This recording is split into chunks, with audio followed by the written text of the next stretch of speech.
Okay, I'm going to talk about the diamonds. So if you've been following any of my videos in the last week or so, you see that I've put a big emphasis on triads. And so what the hell am I talking about diamonds?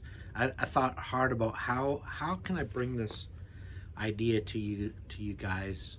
And by the way, I say you guys, apparently like 99% of you guys are men. I'd like to know where the female bass players are. I'm feeling a little left out. Anyways, if you know any female bass players, spread some of this knowledge towards them. I'd love to see a few more women, you know, seeing my videos.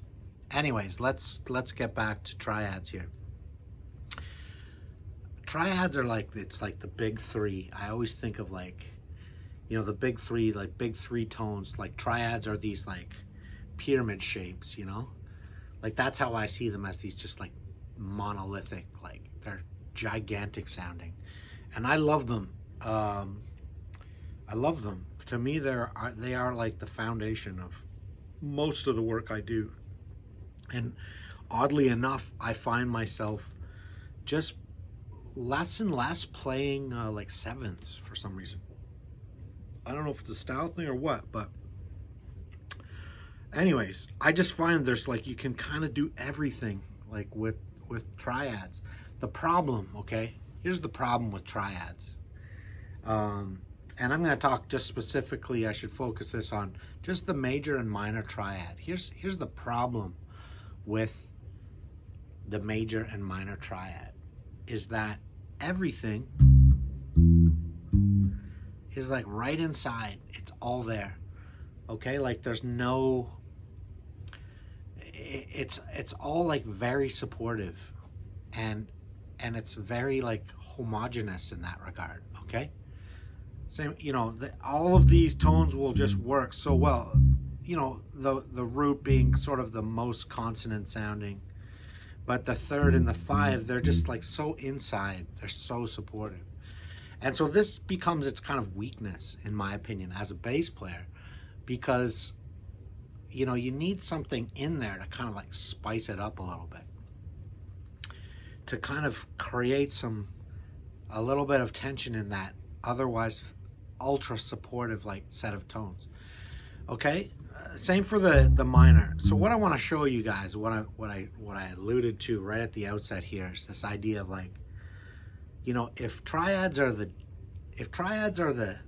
pyramids or the triangles, then the diamonds are these four-sided shapes I want to show you. And let me show you what I want you to do to add an extra point, an extra destination point, if you will, an extra chord tone to the major. Just add a second, okay? Okay, you got 1, 2, 3, 5. Now, what does that 2 do? It's still technically this 2 is what you know, in some books and theory they'll call this the supertonic, which is a fancy way of saying, well, it's the note, you know, above the tonic, super being above tonic. But it has this, you know, at the same time, it's kind of like, it's sort of a ninth, right? If we think about chord theory, you know, you got root, 3, 5, 7, 9. It is technically an extension of that basic chord. So it could be viewed as a chord tone in that light. I kind of like to think of it in this position down here, where it's crammed into that triangle to create this 4 points. It creates what is, like, for me, like a point of tension in what would otherwise be like very inside, very supportive of that C major. Okay, and notice I want you to notice something about this. Like, why the 2? Why not insert the 7 into this 4 and make it a, you know, a pattern of 4? The 2 is sort of like when we land on this, when you land on that 2, it wants to do, like, it wants to move, okay? And it either wants to move down, it wants to move up, or it wants to move, you know, sort of up a perfect 5th. Like, it's a nice pivot point. You know, you can play off of it in so many ways. Like, check this out. So if you're thinking about, like, you know, how can I use triads to create like melodic lines? Watch this. So I'm just gonna pivot off this 2, okay? And I'll put it in the backbeats for you guys. So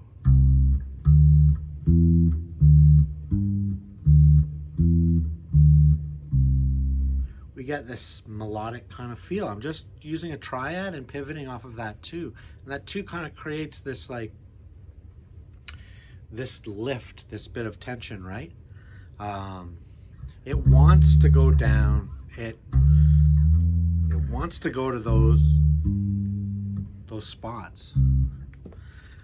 So I will use this 4-note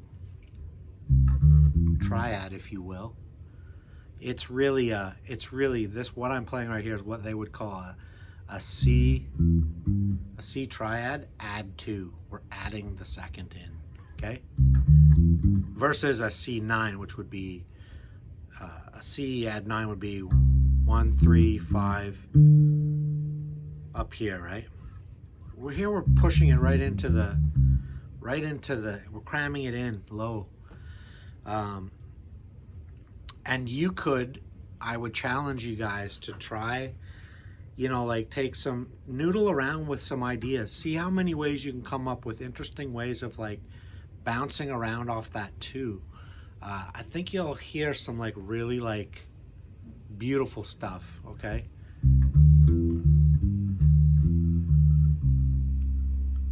And yeah, so that's the major one. Try that one out. It's very melodic sounding by nature. It's simple. It stays in the bottom where all the candy tones are. Let me show you the minor, okay? So we got our minor triad, C, E flat, G. The note you're going to want to add to this one is the 4th.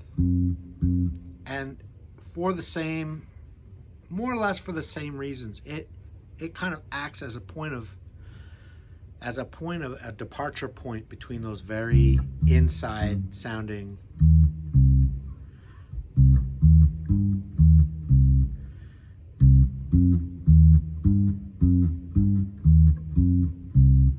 and you probably notice in playing, like, you know, doing covers and stuff like that, that 4 shows up a lot in bass lines where somebody's outlining a minor, and I don't think it's an accident. I think it's very common because it's in but out enough to give that a bit more color, but stay inside. Like, it's enough inside to be supportive.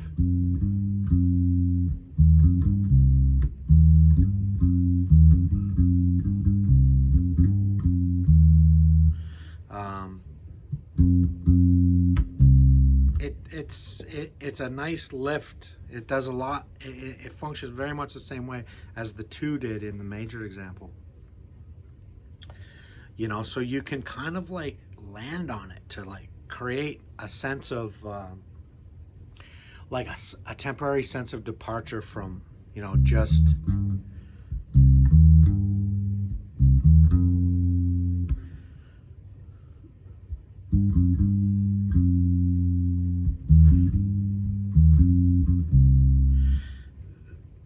play around with it. Let your ears be the judge. It's like the best friend of that. It's the best friend of that minor.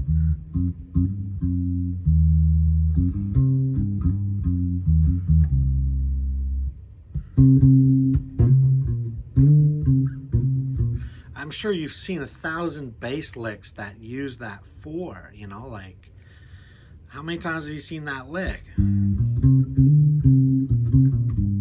know? It's there because it has that lift. So yeah, if yeah, these are what I'm gonna coin this. These are the diamonds. These are like melodic diamonds. And if you ever feel stuck, if you're ever feeling stuck on coming up with like a bass line melody, you know, and you don't want to go too far outside, but you want to create a bit of like a little bit of a lift, a little ebb and flow, and the triads by themselves are just they sound too static and too inside. Try those. I'm telling you, like, there's a reason why they're so well used. Yeah, stay cool, everybody.